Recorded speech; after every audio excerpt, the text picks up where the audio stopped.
Good evening from New York. I'm Chris Hayes. Donald Trump was in court again today, along with the writer E. Jean Carroll, the woman who a civil jury concluded, after a lengthy trial, lots of evidence, had been both sexually assaulted and then subsequently defamed by Donald Trump.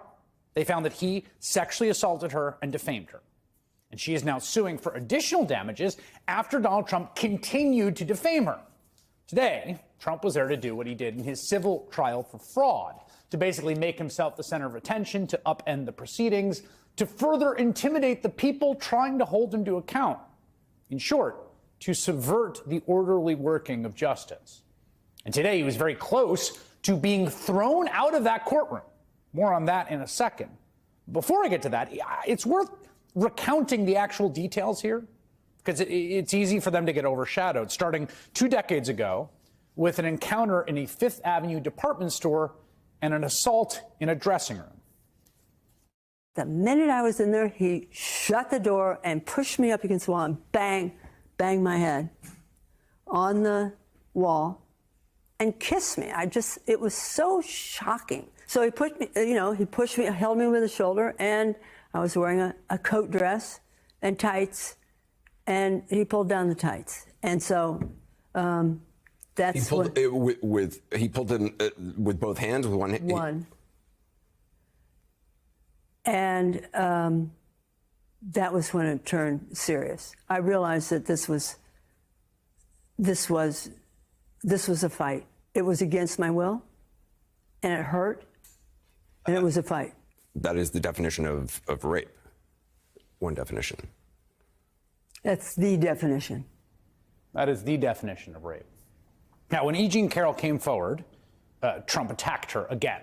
He said she's a liar. She just wants fame. She's not my type. And he cannot stop being vicious and defamatory. Even after a jury sat and heard evidence and said, you did this, you monster. Day in, day out, he keeps doing it. Why is he choosing to go to court?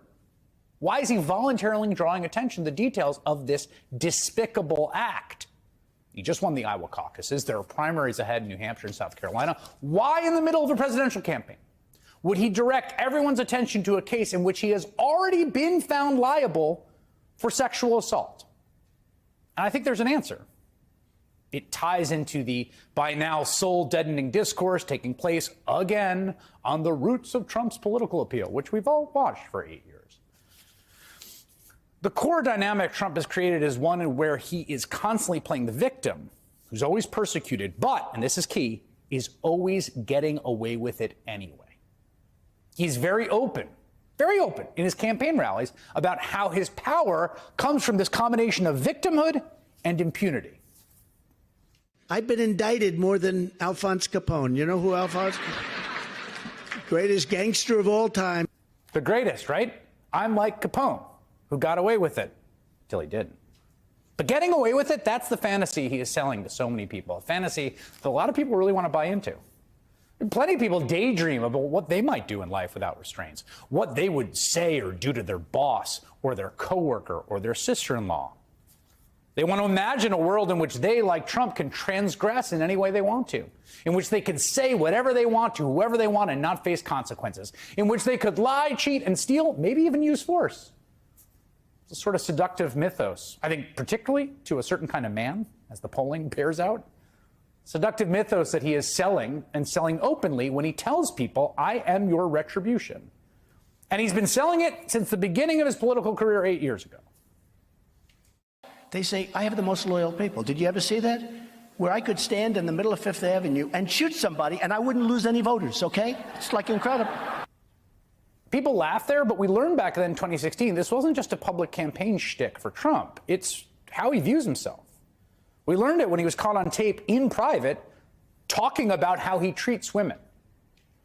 I better use some Tic Tacs just in case I start kissing her.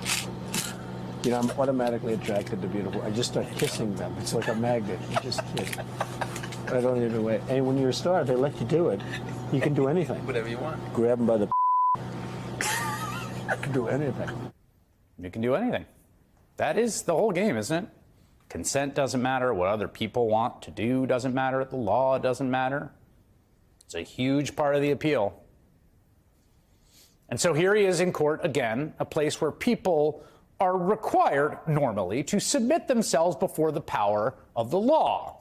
And if you've ever been on the wrong side of it, you know the power of the law in the United States is a serious thing.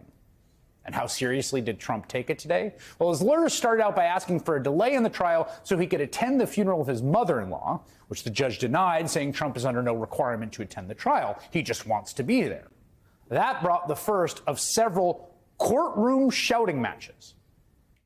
Former President Trump, as E. Jean Carroll has been testifying, is making some side commentary that her attorneys say is within earshot of the jury. Former President Trump had a bunch of very noticeable reactions. He often shakes his head or mouths that's not true. That's when Judge Kaplan, for the second time today, reminded former President Trump that he should not be making comments that the jury could hear or that even audience members could hear, and then said, you have a right to attend. You do not have the right to be disruptive or to disregard court orders.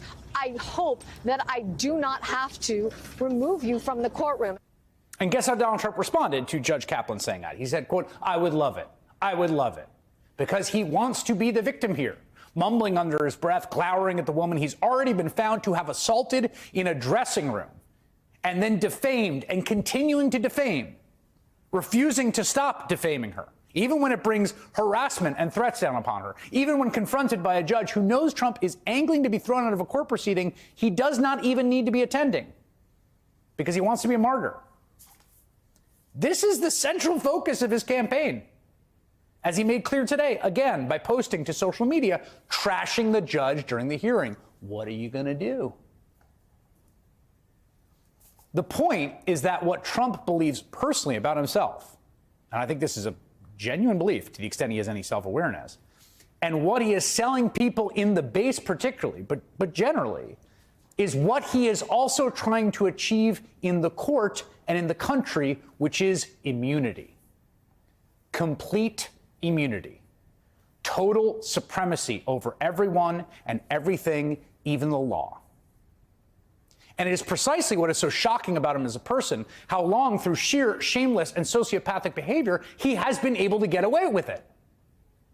It is also the reason why it is so important to bend him to the will of the law of our nation, the law that we are all, as democratic citizens, collective participants in.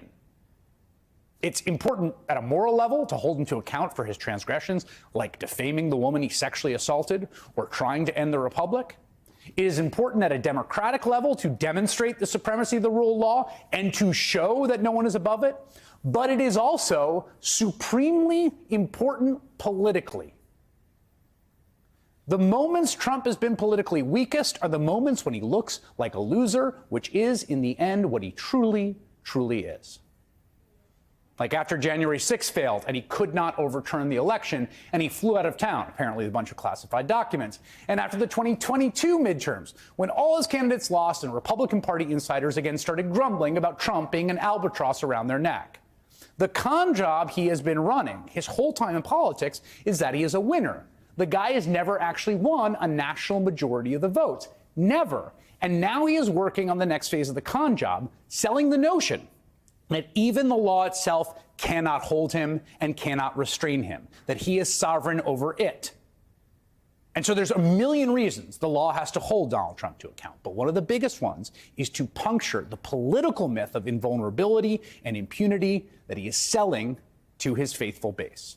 Feel any better? I have already put evac on alert. He's ready to go if it comes to that. General, I can assure you. Hey, General, let me into the war room to see you, so I had to hack my way onto this frequency. This better be critical, Willie. Sir, come on, when is it not, please? Okay, couple of things. I'm running low on the dough. I was thinking about taking a couple of months sick leave, maybe starting today. And, oh yeah, I intercepted a transmission from Megatron. Then send it through. Yes, sir, right away, sir. And so I'll assume that we're going on the other stuff. This is your last warning, insects. Relinquish what remains of the Allspark. So who's the insect? You? What? Who's the insect? Protect you. They were defeated on our world, and we will defeat them here. Ambush was just a diversion. Security, please bring up. Ravage, he's already inside. Deeds! Give me an update on that reserve. Boss readiness. What was his name? What was it? Evac, sir. Right, evac.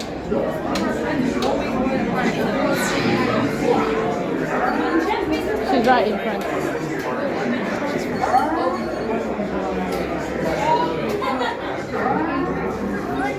We are facing a heavy sustained attack. They appear to be after the All-Star.